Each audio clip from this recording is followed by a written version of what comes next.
I can't. I can't with this. I can't with this girl. I can't. Hi guys, welcome back to my channel and welcome to a new video. Today I'm going to review Camino Island by John Grisham. As always, the first part of this review, I'll talk about my just general thoughts, and then I'll talk about the spoilers because I have a lot to say. So this book was okay. Out of the three, I would rank this one last. My favorite so far is The Rainmaker, and then The Testament, and then this one. I have two more to read, and I think those are going to be better than this one. That's not to say that I'm not going to continue reading books by John Grisham, but unfortunately, I wasn't a fan of this story. But, I'll explain why. So I'll start with the positive things about this book. Number one, the writing.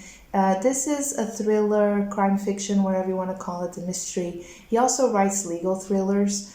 This one I wouldn't consider it to be a legal thriller, but a thriller, generally speaking. And his writing is just very easy to follow, very fluid, highly entertaining. I just like it, and that's exactly what I expect from a book like this. So if you're looking for something that's fast-paced, but also well-written with lots of narrative and background, context, I think you will enjoy John Grisham's writing. Number two, the plotline. So this book follows three different plot lines, which obviously in the end, they cross paths. But out of the three, I enjoyed two of them. Unfortunately, the third one, which I didn't enjoy, is the one that we are highly focused on. That's unfortunate, but the other two, I really enjoyed them.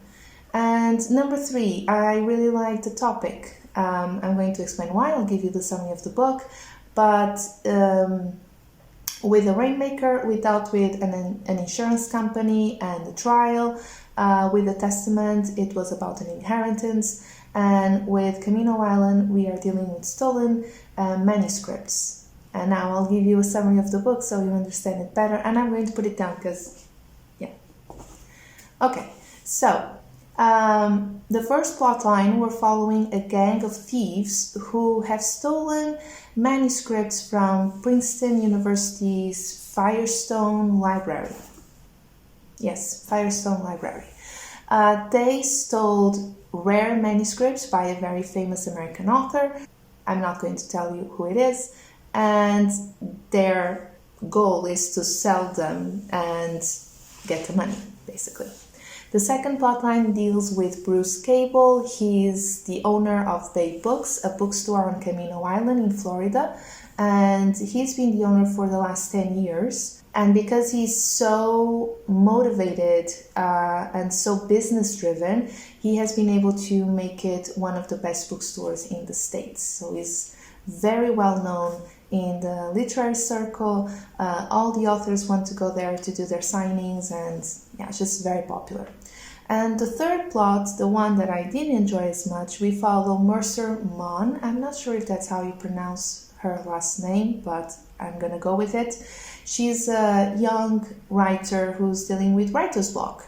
Her debut novel, October Rain, if I'm not mistaken, was very well received, but she's 3 years behind on her second one.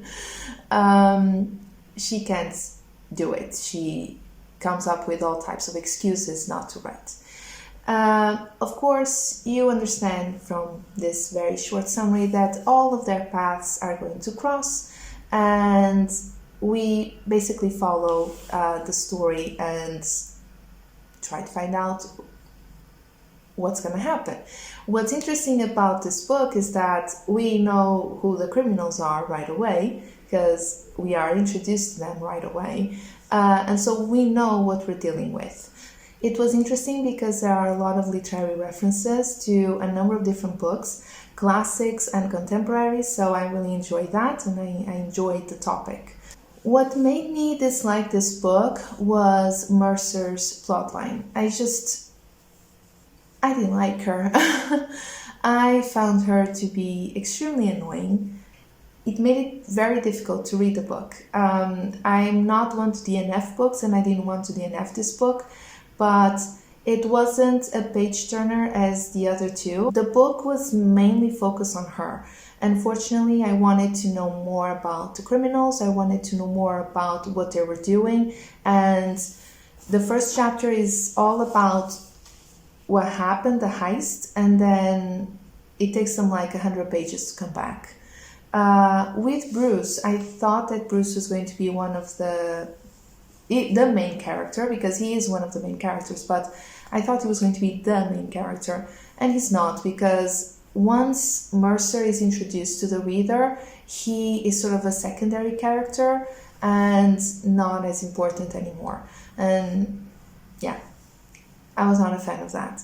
So the fact that this book ranks last is not a criticism on the book itself, because as I said, I really enjoyed the writing. I enjoyed two of the plot lines and the topics that were mentioned here, that were discussed here. But unfortunately, because of one character, yeah, it's not my favorite, and I really don't see myself rereading this book in the future.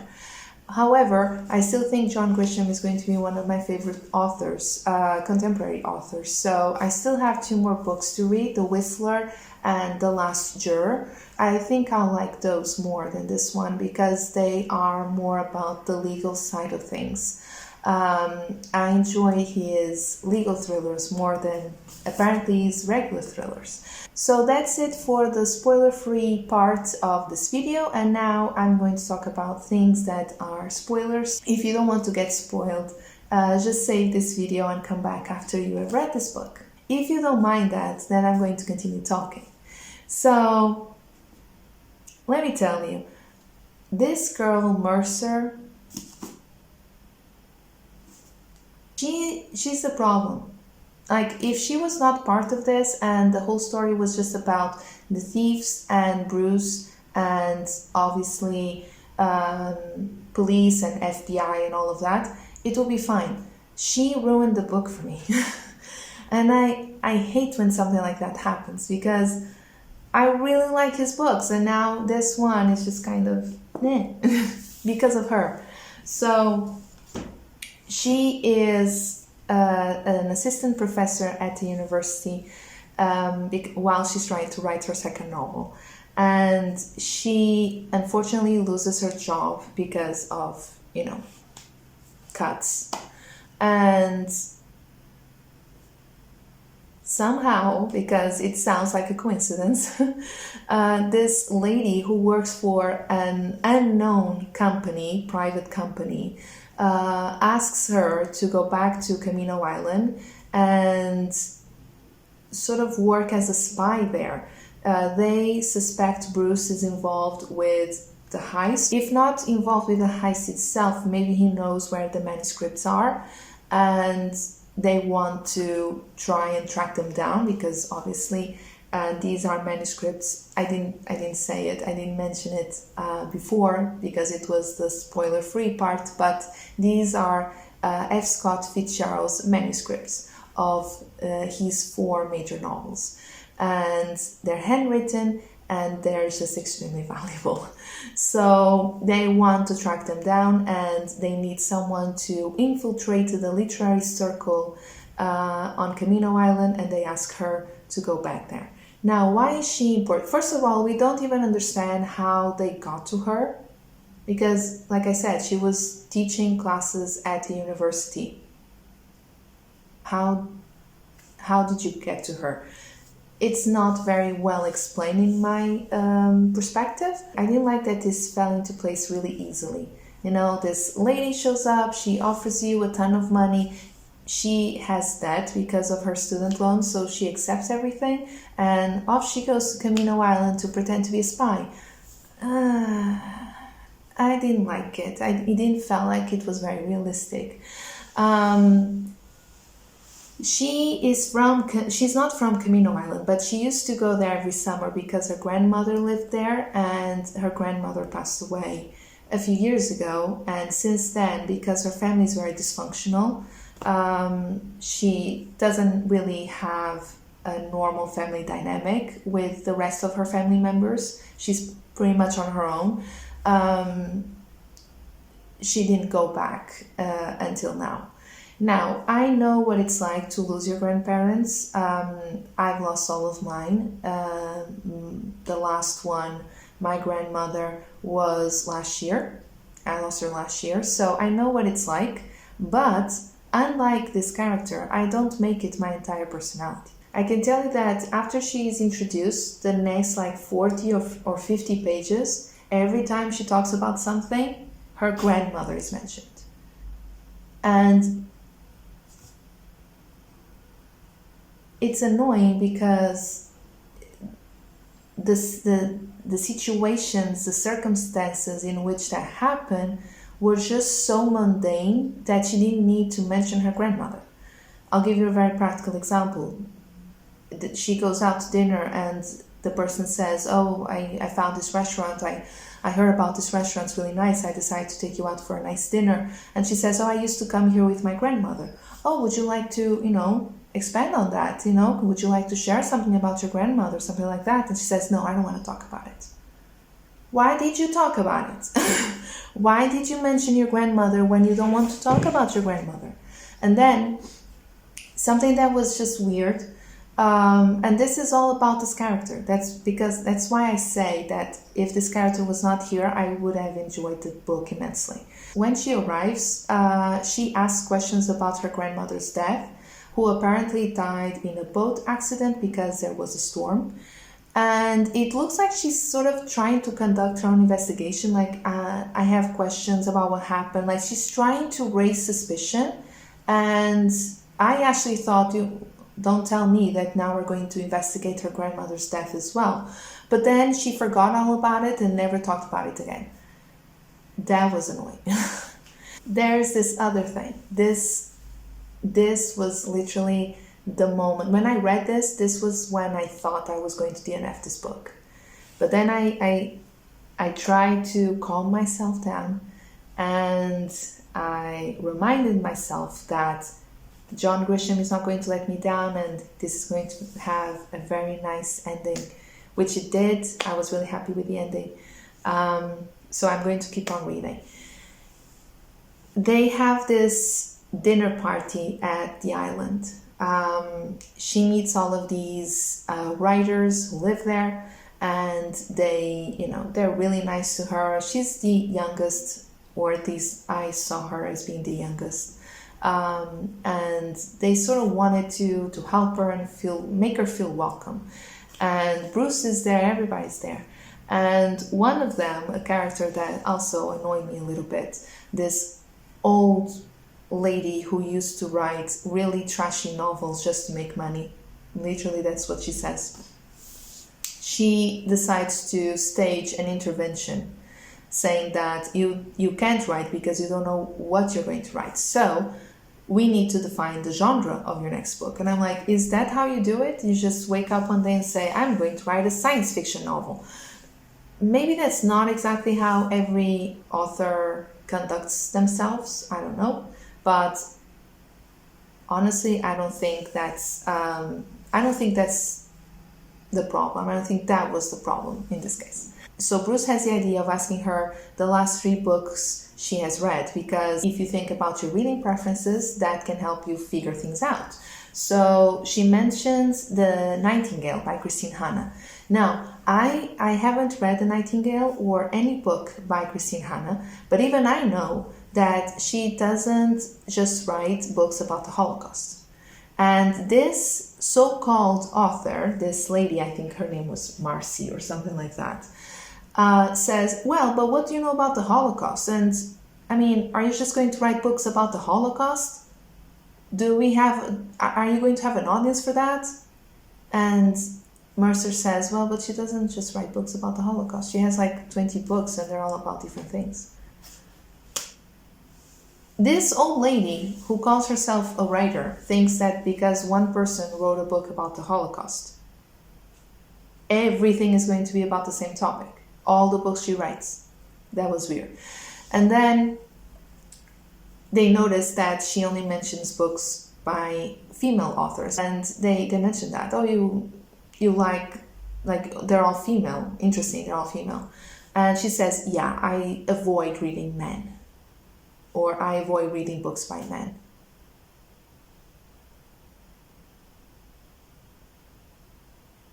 You're one of those? I can't express to you how much that annoys me. I cannot express to you in words. It's this horrible feeling. I cannot express it. I don't blame John Grisham. I think he was actually trying to paint a real picture of what young female authors are like nowadays, because there are girls like this nowadays, which is so weird. There's this other situation. I would like to see if I could get it. They're talking about The Catcher in the Rye. Bruce has the first edition of The Catcher in the Rye. She says, I taught it in my class 2 years ago. So you know it well. It's not my favorite. Again, I prefer female writers. Bruce gives her an idea for a book that is a fictionalized account of Zelda and Hemingway's affair, supposed affair. And he gives her the idea, like, just write this. I bet it would sell. And she says, I guess, but I'm not sure it's for me. Do you read them? Faulkner, Hemingway, Fitzgerald? Only if I have to. I try to avoid old dead white men.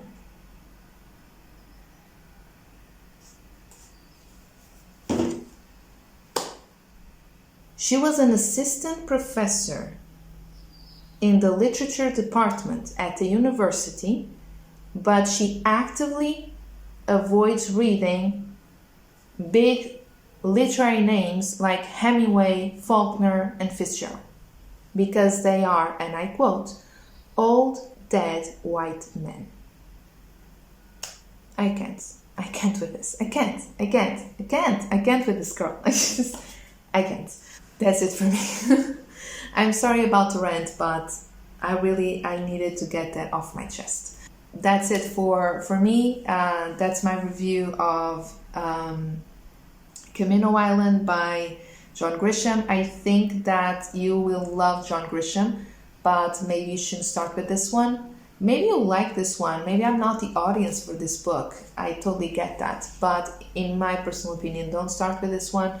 Maybe start with The Rainmaker or The Testament. I really enjoyed both. And as far as I can tell, those are some of his more popular books. So yeah, give those a shot. I'm going to continue reading John Grisham. Just this one was kind of a disappointment because of that one character. My glasses.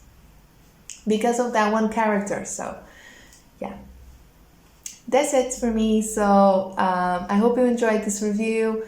You know the drill. Like, comment, subscribe, and I'll talk to you very, very soon. Bye.